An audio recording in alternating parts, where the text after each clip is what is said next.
Hi there, I'm nicodehaan, and welcome to Living a Primal Lifestyle, where we explore a return to a more balanced and natural wild world. To recover our natural health and regain our rights and freedoms. And I'm Ellen DeHaan. And it's a beautiful day in Durango, Colorado, here in the mountains, 64 degrees. Hope everything is doing well where you are. Please subscribe to our YouTube channel, hit the notification bell, hit the like button to help our channel grow. We also post a show on Facebook and LinkedIn for your convenience. All topics for today's show are in the show notes, and videos are listed below in the description so you can follow along and do your own research.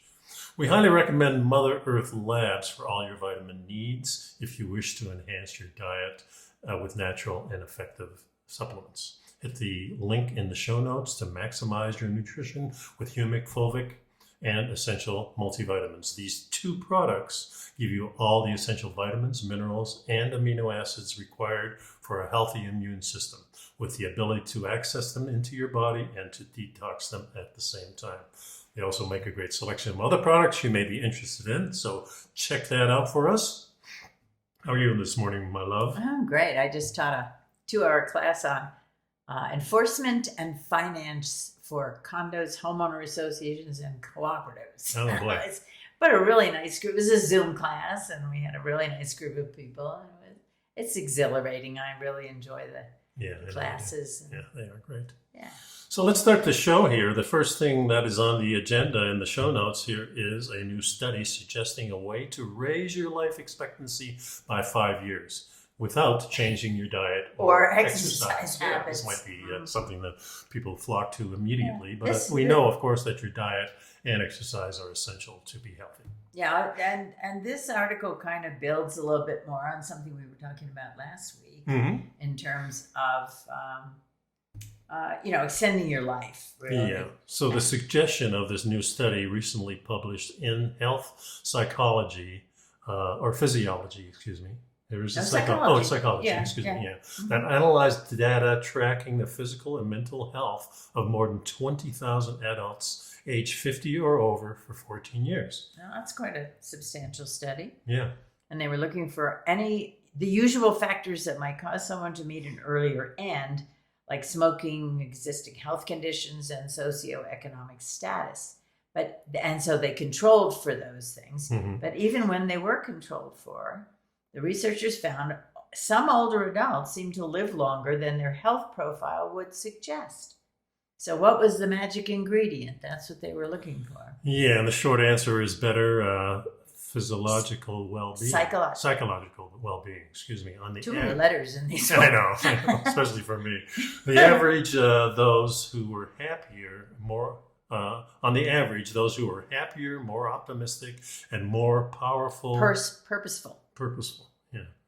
Can't even read this thing. All right. Slow. Yeah. Well, it's all these cracks on my, I think, when I new iPad. A little After the fourth time he dropped his iPad. Yeah, well. His hairline fractures in the... Yeah, there's a bunch of them, for sure. So the more purposeful lived longer, and not just a little bit longer. People with significant higher than average life satisfaction, positive feelings, purpose in life, or optimism. Or optimism. Mm-hmm. At age 50 lived an average of 5 to 8 additional years. And this was reported by the UC Berkeley Greater Good Science Center. Yeah, it's very interesting. We have found, I have been accused of being relentlessly cheerful. I remember, years ago, 38 years ago, somebody saying to me, why are you so cheerful all the time? Yeah. And really what it comes down to, there's a couple of things. One, you have a choice. Right? That's for sure. Yeah. So if you choose, I enjoy what I do. I love my life, and why would you not be cheerful? Yeah. Of course, I grew up in a household where my dad was the ultimate optimist. Yeah, he was whistling and singing. Singing in the morning, always trying to find the bright side of things. And if you brought him something that was negative, he'd always flip it over, saying, well, yeah, but look at this. And something that I've gravitated to and used in my life, and it certainly works because I'm pretty happy. Yeah, the thing is, it is a challenge to do that. You have to constantly remind yourself that there is another side to that you don't have to look at all the negatives Well, I think too the upbringing is people who are constantly bombarded with the negative from their parents or their other family members or friends, or being bullied, or just looking at the negative side of when you look in the mirror, saying, "Geez, I look like crap," that type of thing. And the moral of that story is don't look in the mirror. Well, don't say that to yourself. Don't say that. Sure. Words matter. Again, it's and smile. That's it's if you're not feeling, if you don't get up in the morning and say, boy, I'm glad there's another day ahead of me here, and what can I do that's fun, and what can I do that I enjoy doing?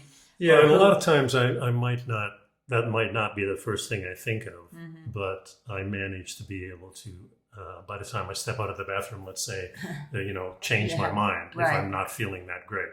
Yeah. Because we really choose that, like you said earlier. It is a choice. Well, and it has to do with the passion that I feel for my life and the passion I feel for what I do, and I choose to do things that make me feel, that help me reach that feeling.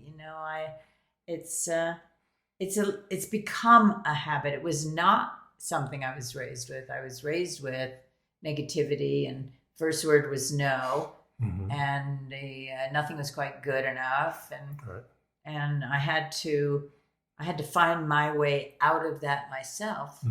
I think part of the key is you can't change the past, and you're not another person. You are yourself. Yeah.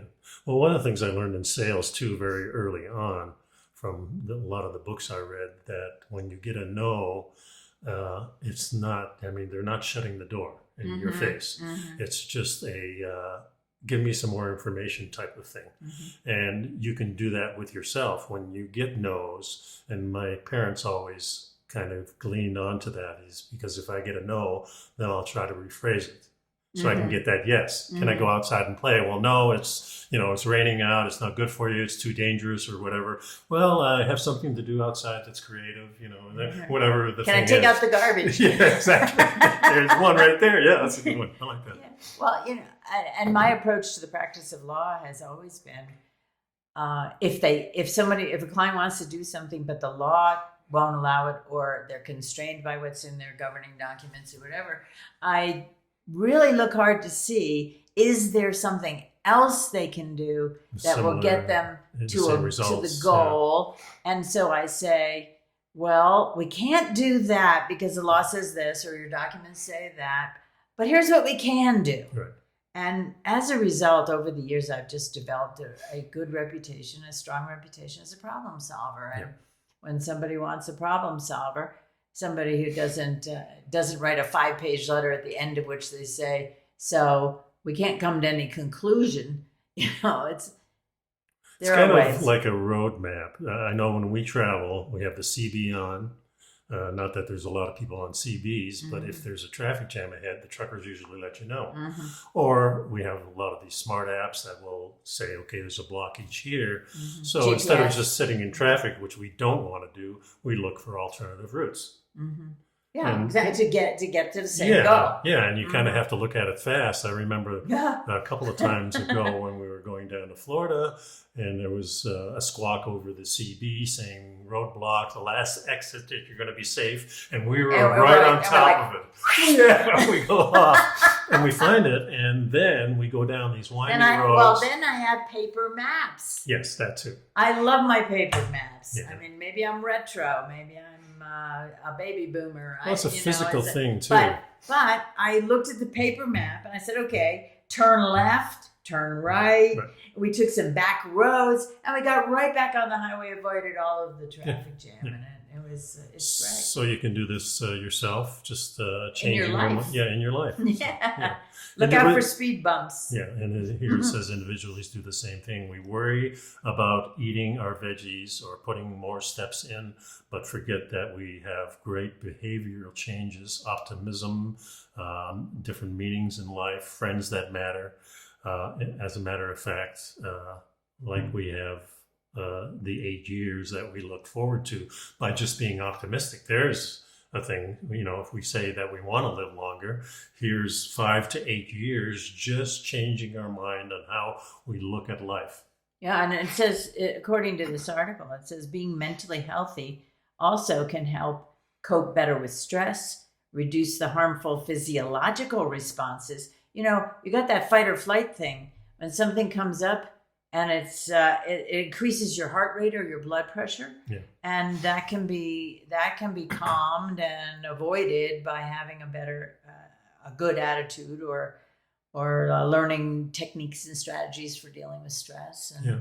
And stress does affect your whole body. In fact, we have another article in here later on that we'll discuss about how it actually impacts your body. But generically, stress is, stress is a part of life, but it was intended to trigger the fight or flight, or the fight or flight. Mm-hmm. It was intended for survival. Mm-hmm. It's not intended to be a 24-hour-a-day condition of your physical life and your mental life.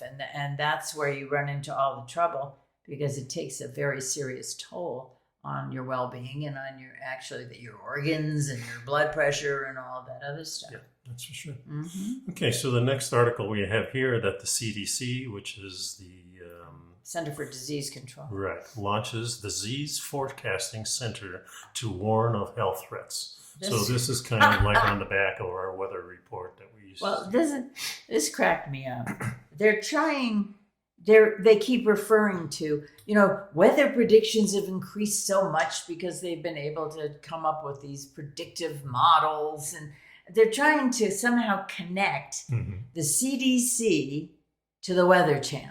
Everybody loves the Weather Channel. Yeah, certainly I do. Yeah. And they don't love the CDC at this point in time. That's a good point, yeah. Nor do they trust the CDC to be harbingers of Well, a lot of people anything. don't trust anymore, that's for sure. That's what I mean. Yeah. Today, Yeah, I'm talking today. So if they try to connect in your mind somehow that this little forecasting and diagnostic center is going to warn of pending health threats, I thought the CDC was supposed to be doing that all along, keeping an eye on things. And well, I think they do in a sense, but it's just for the me center. predicting. Just a second. Yeah, sure. The Center for Disease Control and Prevention is their full name.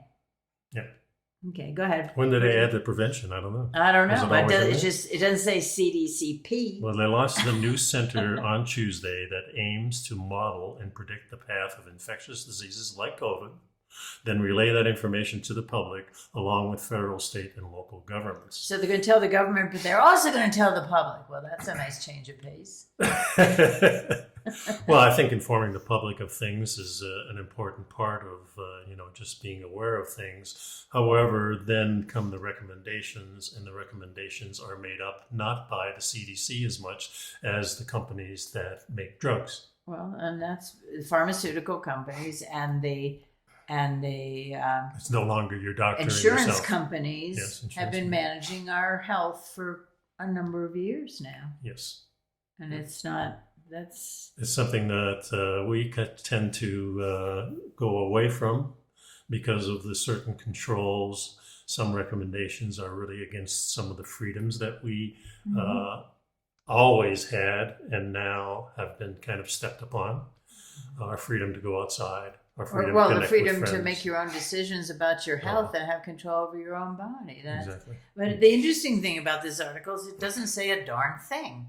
It just says they're going to have this center, and that they, by the way, have received $200 million in funding from the American Rescue Plan, and that the center is awarding grants. So they've already awarded $21 million to academic institutions and $5 million to federal partners. Not sure who the federal partners would be that they would be giving money to, but the purpose of the money is to advance modeling and forecasting efforts. Yeah. And here at the beginning, it says, how do we actually know that we need to start using and developing vaccines? There it is right there. How do we know that we need to deploy different antivirals? Again, pharmaceuticals. How do we know that we need to change our personal behavior when going out to dinner or a movie? This kind of information that we're trying to develop in the forecast would be very much similar to that. Exactly. Yeah, well, I don't know. where this is going, and I really don't know what. But they're throwing money at it. They're throwing money at it, and it's interesting. It says at the end of the article, we need to be able to put in a consistent and sustained funding and effort to go forward with forecasting, basically. It says back in the 50s and 60s, it was challenging to do numerical weather forecasting. Today, we're fairly good at it. But the forecasting CDC, doesn't always not match. good at weather forecasting. Well, it's just the forecast doesn't necessarily mean that's what's going to happen. No. It's just kind of a change No. thing. Mm-hmm. Things change in the last minute. Certainly, some of the weather forecasts that we had here in Durango, and we have a very good local guy that pretty much every day tells us and warns us of things. And what he explains is these are models that he's looking at. Some of the models not so good. Some of them are better. Some of them are good now. Yeah, exactly. So they're good now, but they may not be good in the future. But it's the only track we have to run on. However, thinking back, I know there's always that ancient Indian that used to know, and my grandfather seemed to know when his leg was twitching, that it would rain and that type of thing. So is that any better? Well, maybe not. But it's an interesting thing. But one thing for sure is that they're throwing a lot of money at it, so it's going to create some jobs. And somebody's going to make a profit on it. Yeah, perhaps so. So I thought going to the next article, this was kind of in line because we're talking about changes in weather and changes of temperatures and things like that. And this next article is the Antarctic sea ice falls to the lowest level ever recorded. The question is, when did they start recording it? Since 1979 is when they started recording. And that's what caught my eye right away. But we also know that there's a lot of volcanoes that are active under the Antarctica, under the ice, and then on the land. And the difference between the Arctic, of course, and the Antarctic, there's a lot more land on the Antarctic. In the Arctic, all we have is Greenland and Baffin Island, and the center of it is all in the ocean. So, well, they say that global warming is causing the amount of ice in the northern Arctic to rapidly decline, and the surface area, then they say the surface area covered by ice in the southern Antarctic has increased by about 1% per decade since the 1970s. What we're really talking about here is climate change, not global warming. And we're talking about changes of the magnetic poles. Well, these are all terms. I mean, is the globe getting warmer? Ben Davidson had said in the last broadcast, if you're looking at the night temperatures, you're seeing that on the average, the temperature has risen at night. At night. During the day, we've got all kinds of volatile things happen. Sometimes it's really 20 or 30 degrees below average. Sometimes it's 20 or 30 degrees above average. Big fluctuations, but we do know that changes are coming. And there's a cycle of these changes that has recurred over, there are 1,500-year cycles, there are 3,000-year cycles, there are 6,000-year cycles, there are 10,000 and 12,000. And this has happened before. It's not anything new. No, and the video I've got, first things we should go to is the strange, unexpected things that are happening on Neptune. And the reason I linked these together, because there's a video after this of Ben Davidson talking about what they've noticed in the last 20 to 30 years is that the closest star to us, Barnard's star, has dimmed. Sirius, one of the stars in Sirius, has dimmed. And it was just noted, I think about 6 or 8 months ago, that Pluto's atmosphere has changed completely. Well, they're talking about the galactic sheet. Yeah, they're talking about the galactic current sheet that hits these objects and changes everything. And triggers the reaction. And there's a lot of different aspects to this, because there's people who think there's another planet out there that's causing this. Some people think it's the current sheet. Some people think it's the grand solar minimums that are doing this. So you kind of have to do your own research. But I have in the show notes a nice video on Ben Davidson talking about this, as well as the next video after that is about the disaster cycle that we've talked about before, catastrophe cycle. And then Ben had an interview with a guy on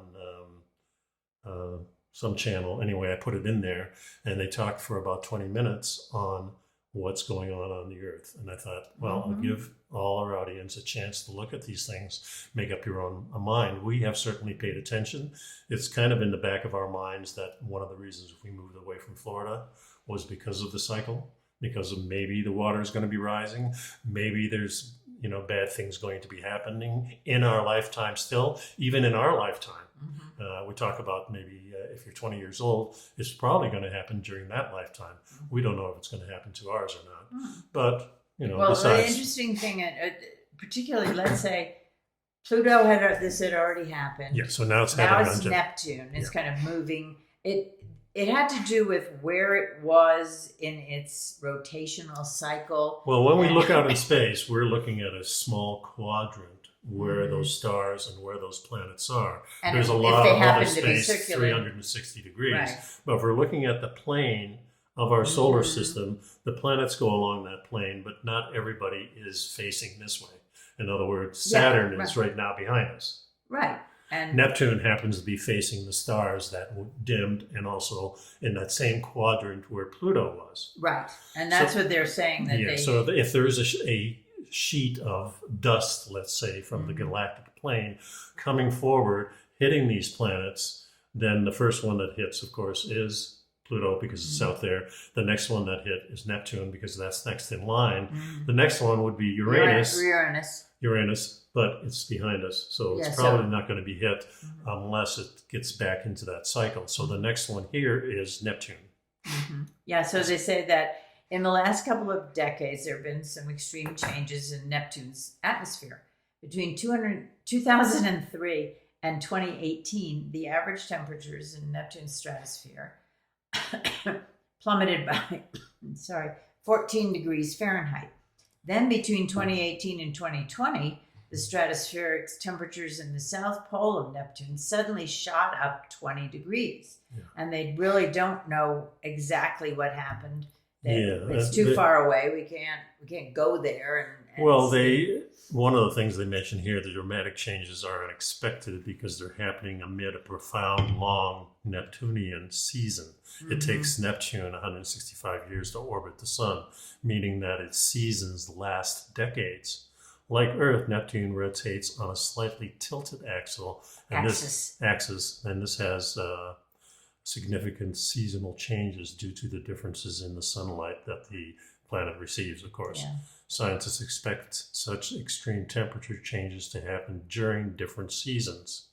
But they're happening on the summer. Exactly. Yeah, so, and what's more, the researchers expected the temperatures to gradually warm up during the long summer, but they cooled instead. And they said it's possible that the sun's 11-year activity cycles may be linked to the temperature fluxes. And this is probably part of it too, because the sun puts out these sunspots, they put out these rays, they put out a dust. Coronal mass ejections. All kinds of things. Magnetic and certainly pulses. We're talking about that here on Earth. But the chemicals and everything that's in these atmospheres do drive different types of things going on. So they are sending the James Webb Space Telescope, which is the most powerful space telescope ever built, to start observing the cosmos in June and orbiting the sun around 1 million miles from the Earth.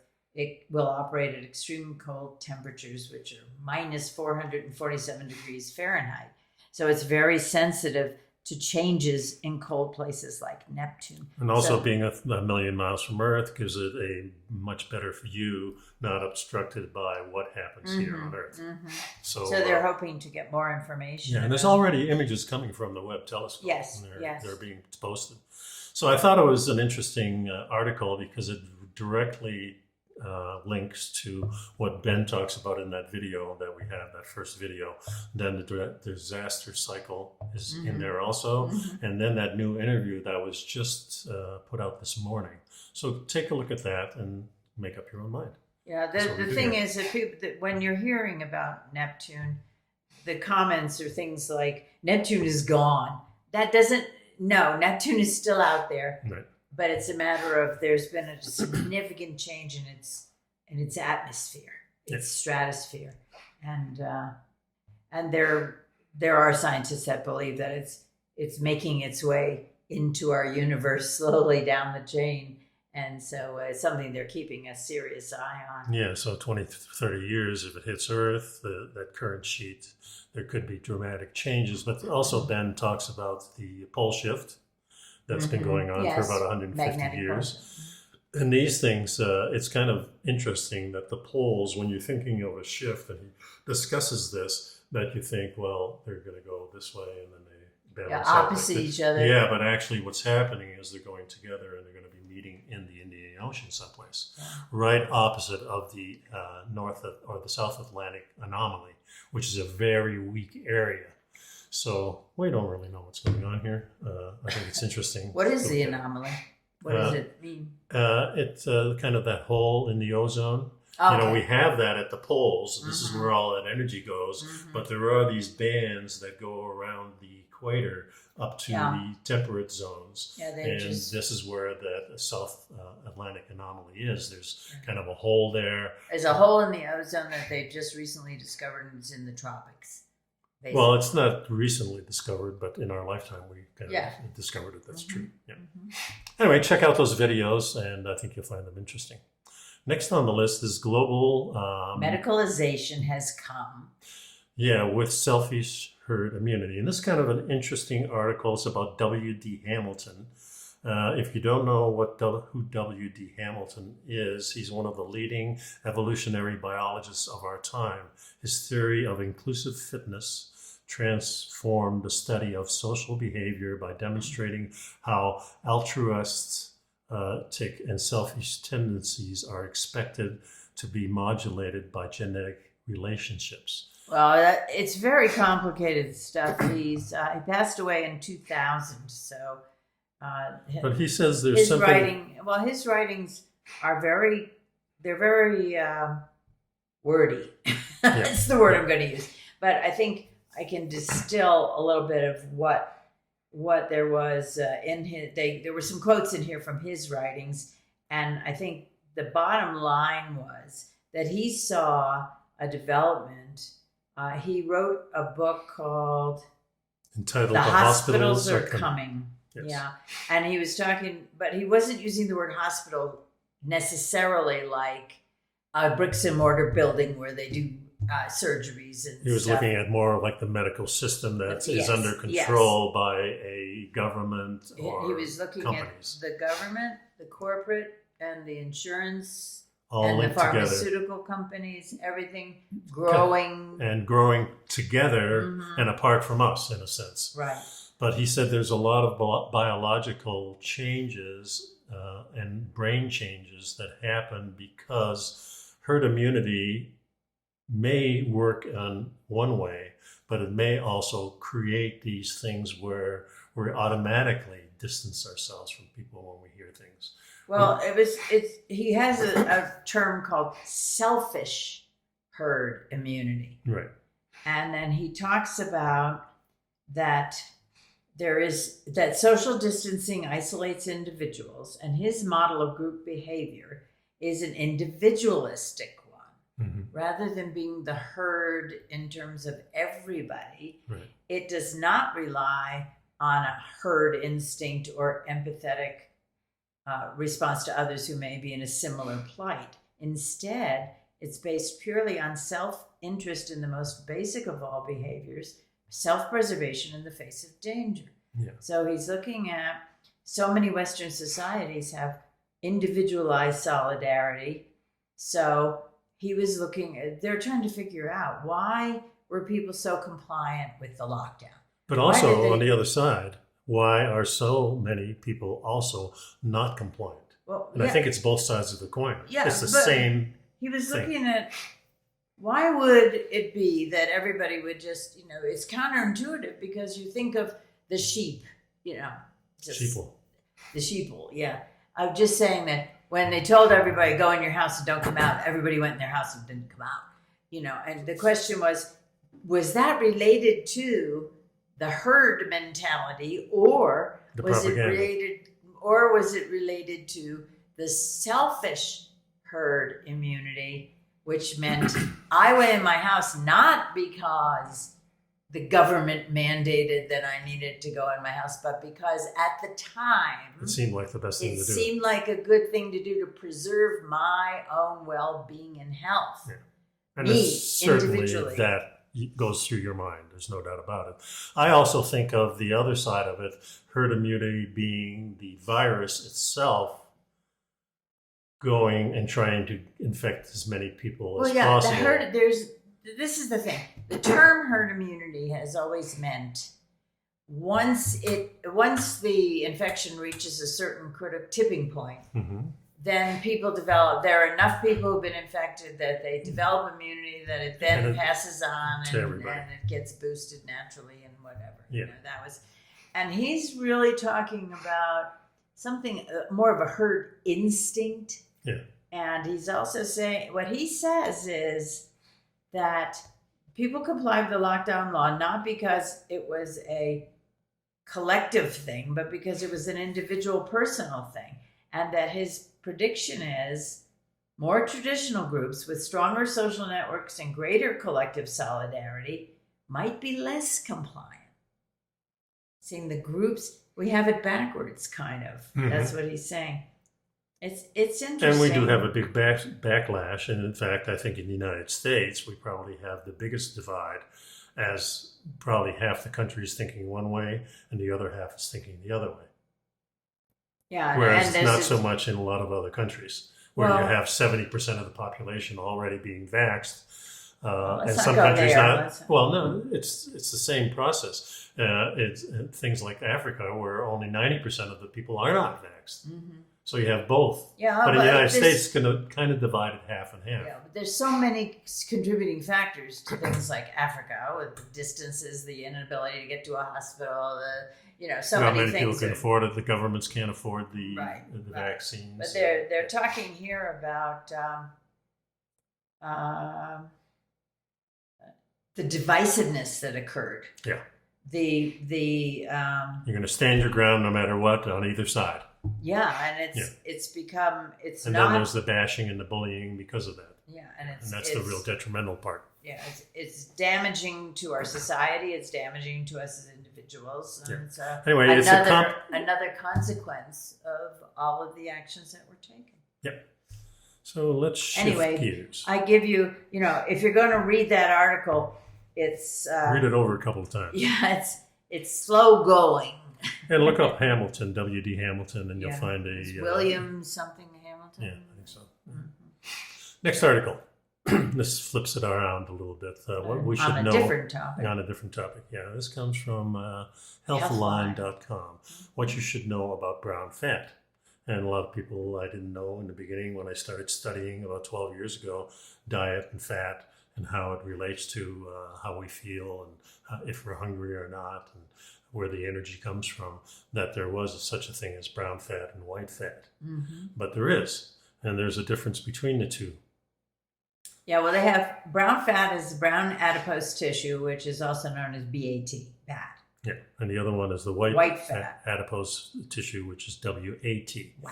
And that's the standard fat we're likely to know about in your life. It stores your energy in large fat droplets that accumulate around the body. The accumulation of fats helps you warm. It can keep you warm, literally providing insulation around your organs. But too much white fat causes obesity. Right. And the kind of fat that we really want is the other kind of fat. It's in smaller globules, and more of it is stored around your muscles. Well, it stores energy in a smaller space. Yeah. But it's also around your muscles more, not so much around your organs. And this is why when you get obesity occurs in your body, that's the white fat around your organs, and that's the danger right there. Yeah, higher risk of heart disease, diabetes, and other because diseases. it starts slowing your whole immune system down, so it's not so responsive. The interesting thing about the brown fat is that it has iron-rich mitochondria, and that's how it gets. That's why it's brown. But meanwhile, when brown fat burns, it creates heat without shivering. So that process is called thermogenesis. During this process, brown fat burns calories. It's what you want to tap into when you're exercising or just even sleeping, that type of thing. So think about it. I think I've mentioned before a couple of years ago when we were talking about the different kinds of how your body reacts to things. And if we eat a lot of carbohydrates, especially very refined food, our body stores that as fat because it wants to get rid of it. So it can't digest that fat fast. It does digest it, but because you're getting so much of it, the body kind of stores it, and this is where in the fat cells, and it normally does not store it in the brown fat. It'll store it in the white fat, and this is where the toxins in your body also are. So it can really accumulate there, and it kind of locks up there. So if you're eating carbohydrates, the kind of theory is that it's very hard to tap into that just doing plain exercise. In other words, if you're going to go for a walk or if you're going to exercise for 15 or 20 minutes, you'll never tap into the brown fat or the white fat at all.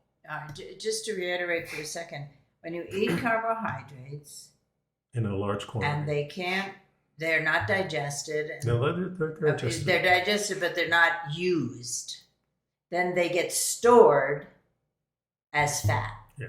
Well, remember, they create sugar. Yeah, it is basically sugar. In other words, if you're eating some white bread or any kind of cereals, you're getting a huge influx of sugar in that because the carbohydrate is the simplest. It's basically glucose. Okay. So it goes into the bloodstream.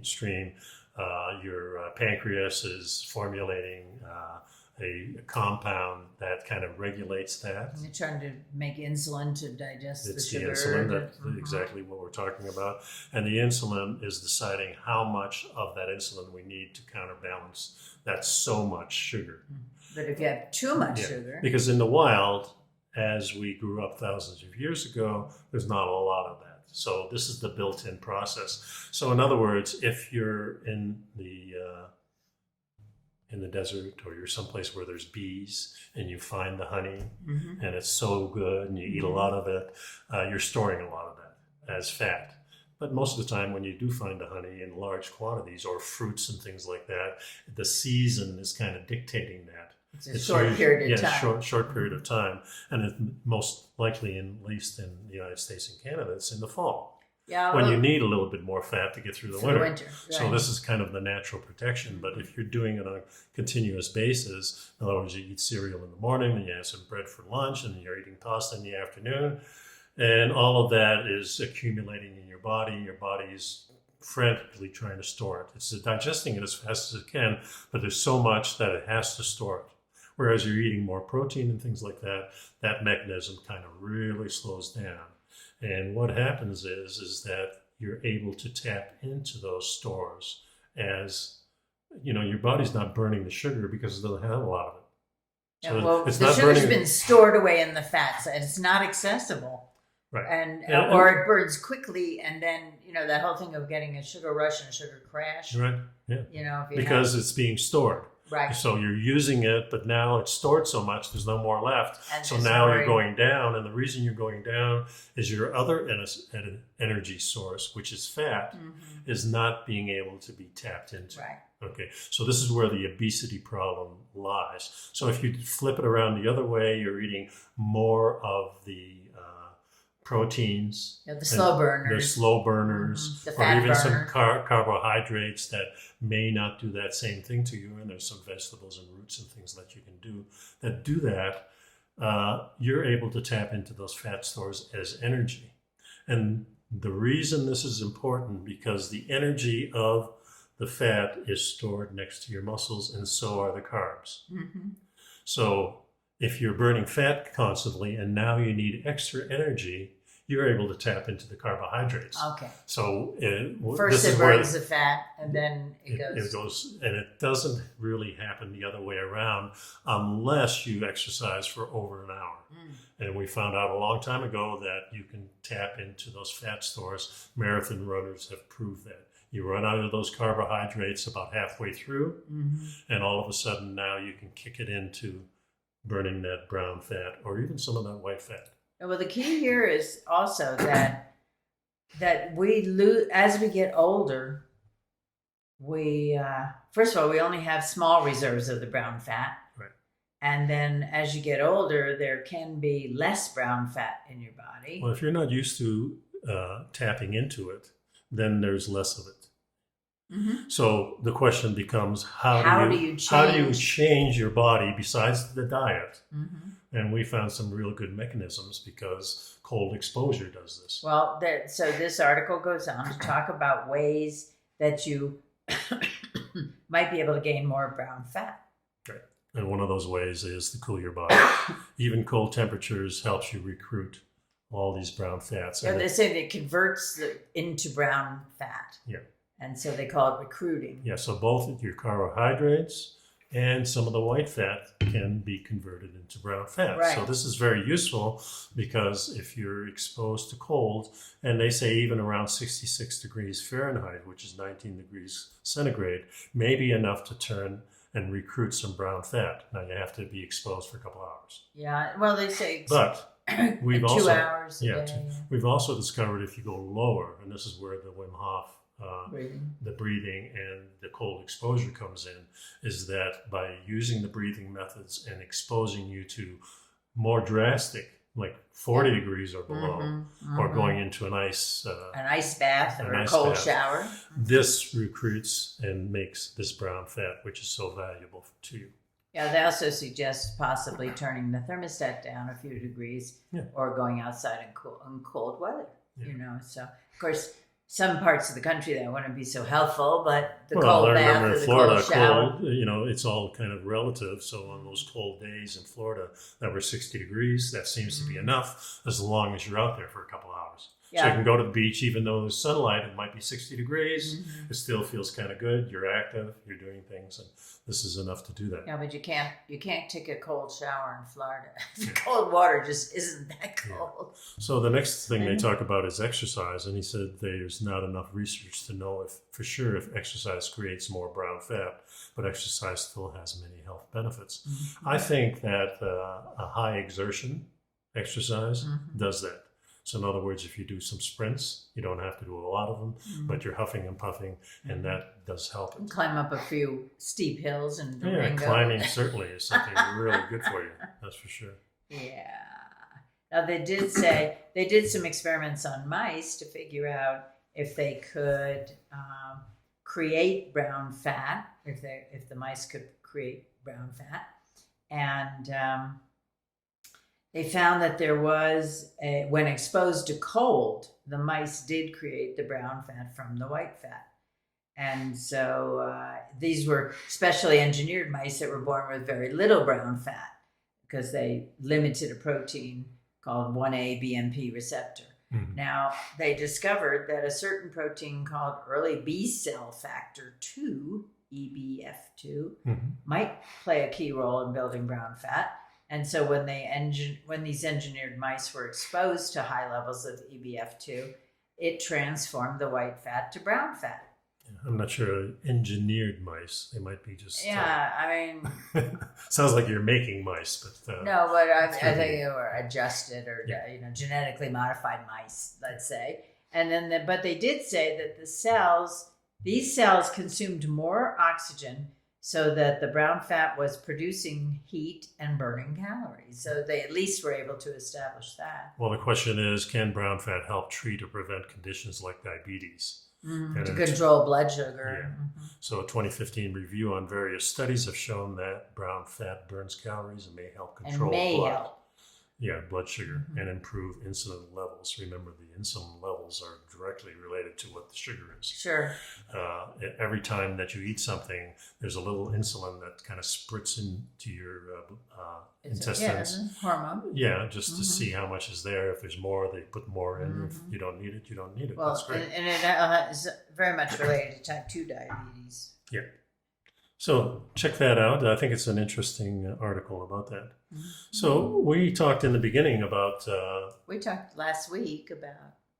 Yeah, but also the first thing is how to extend your life and how stress builds up in your body and things like that. In this article, The Body Stores Emotion, Where Are You Holding yours. Yeah, And- well, last week we talked about the fact that you stuff your emotions into your body and that you end up with aches and pains or stiffness or soreness or Yeah, whatever. the cringing type of Yeah. effect. That's if somebody says something to you. Hollowing your hollowing chest. yourself. Your private areas become tighter. Mm. I think these are natural reactions to trauma. But Stress. even a word can be trauma to many Sure, people. sure. And I've certainly felt that too. Yeah. So this is quite a long article. We're not going to go into the complete thing, but I thought this was, why do we store emotions in our body? Well, just to tie in what we were just talking about, the article points out that when you get angry, for example, you tend to tighten your jaw and furrow your brow and clench your fists. You don't even know that you're doing it. It's just, it's an automatic. it's part of your visceral reaction, Right. your physical reaction. Now it says, and grief they talk about, it says, your upper body collapsed forward and inward, and the space around from the front part of your chest felt really small. And then if you cry, you feel breathless in your throat and your chest, and irregular spasms of the lungs when the tears are falling. Yeah, and like you said, these things are involuntary almost, but it relates to me kind of what meditation is about, the watcher. In other words, can you sit still and watch what happens when some of these emotions are there? And can you just let everything be and those things don't happen? Well, and that's what meditation is kind of all about. So you don't get the impact of these things. And that's why people practice meditation, so they can have less reaction. Somebody says something to you, it can just kind of fly by. Flow over. Yeah. I like that too.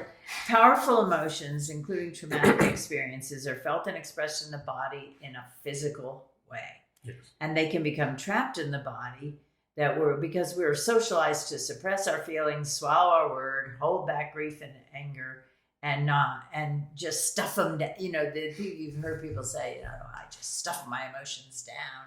But literally, people stuff things down and it become physical.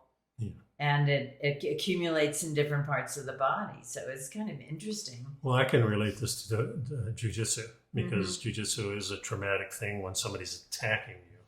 So the thing with Jiu Jitsu is to remain calm in the eye of the storm.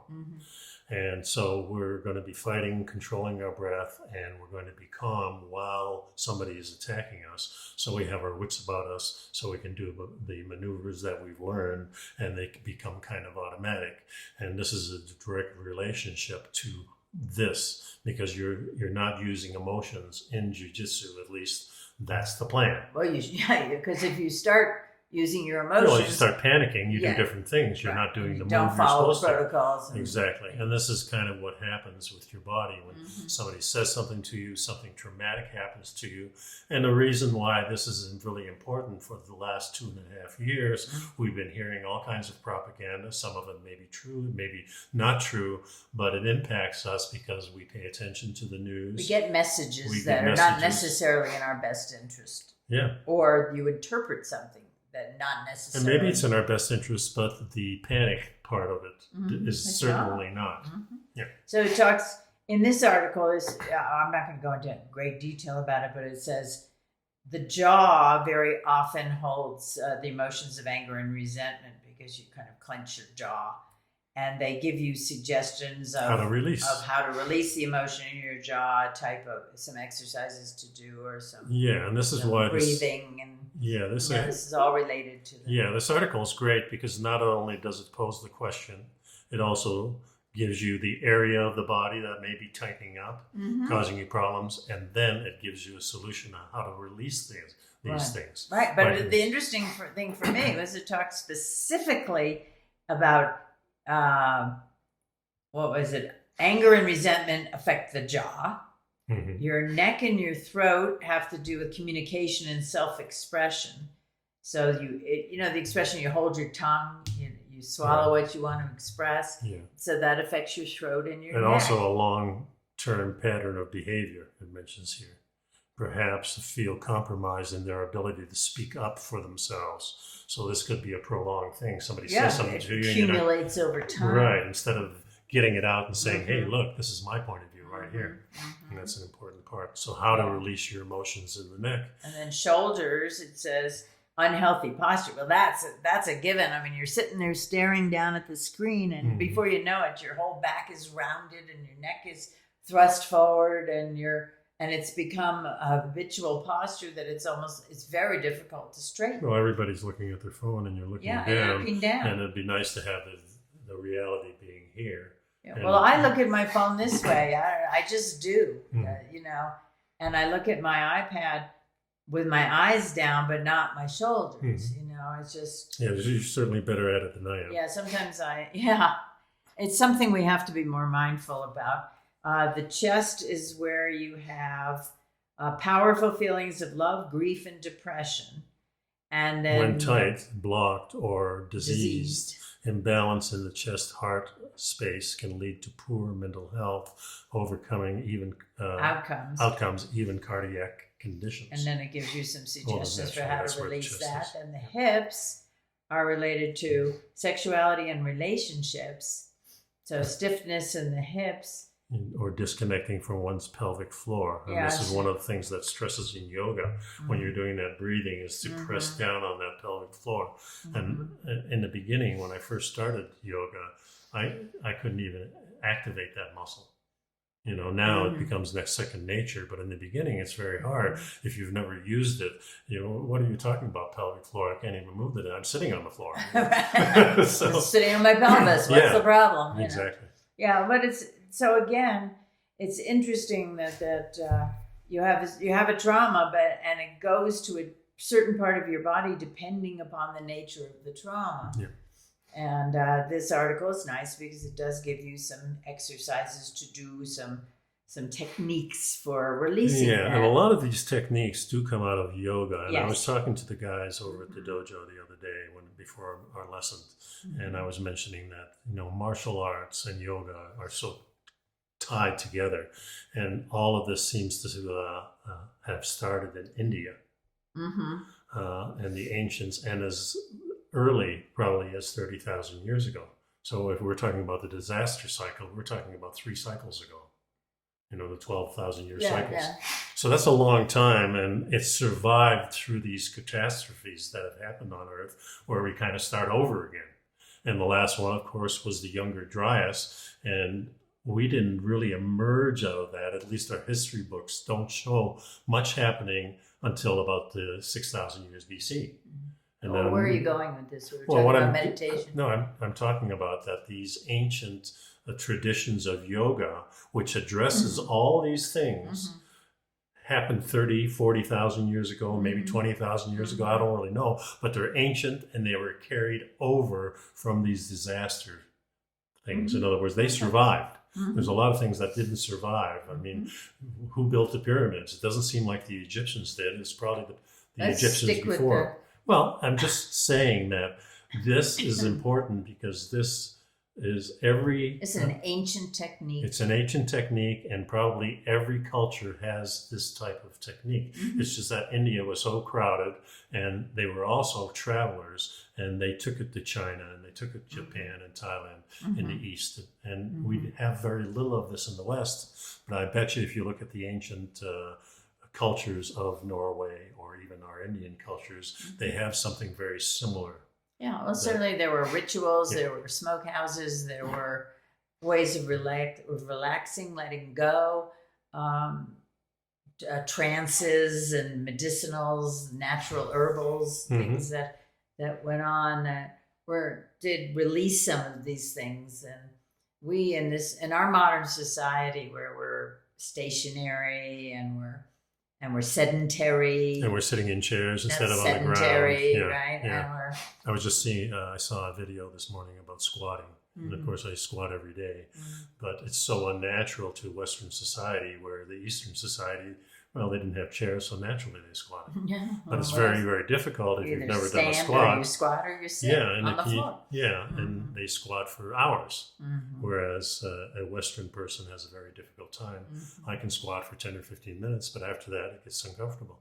Whereas an Asian probably is, who's been doing it. A person who's accustomed to squatting will just naturally squat. Yeah, and if you look at babies, the ability, that's when they drop something on the ground, they squat. It's true. Yeah. And we humans Lean over and lean pick over it up. and Or, pick it up. So yeah. I try to subconsciously keep that in my mind. Mhm. When I drop something, I'm going to squat because it's kind of cool. At least I think so. That's I me. think we're at 55 minutes. Yeah, I want to just go over this last link, the medical and ethical explanation of the Pfizer data. This is a video. Yeah, I put the video in the video portion of this. You can also link it at the end of this document. But let's go over a couple of things. This is a interview between Dr. Julie Ponesse. And he's joined by Dr. Eric Payne, who breaks down and explains what we have learned from the recent data dump. Yeah, Data release. and they started in March. Pfizer released data from the clinical trials that had originally planned to be kept hidden from the public for 75 years, but a court order was directed to share this. So the information will be rolling out. And the first few months, 55,000 pages over every 30 days. Yeah, so Yeah, there's a lot of information going out. Yeah. And it's a good interview, and they really do go over the whole thing about the health conditions that covers. And these are these are the conditions that Pfizer documented very early before it was even released to the public. Mm-hmm. So this is their words. This is not some conspiracy, somebody saying, hey, this is what I think. This is what Pfizer is telling us by their documents that they kept, and thank goodness they kept it. Yeah, well, the covers, the discussion covers the link between the vaccines and certain inflammatory health conditions, the overt culture of silence and coercion in medicine that persisted throughout the pandemic, the coercion and censorship that prevented physicians from questioning or speaking out against the mainstream narrative without suffering serious penalties or repercussions to their careers. And they also discuss the possible long-term health effects, which are to a great extent still unknown, and the various vaccine adverse events reporting systems like the insurance companies, like the VARS system, and different companies. The self-reporting. Self-reporting. And, what's really lost is the connection between your doctor and yourself giving his opinion, because now the doctors are pretty much in line. Most of them, not all of them, naturally, are in line with what they're being told by the drug companies. And this started back in the 60s. I was going to college. I was selling insurance at the same time. One of my buddies who was selling insurance, his name was Floyd, and he went to a drug company and started selling drugs.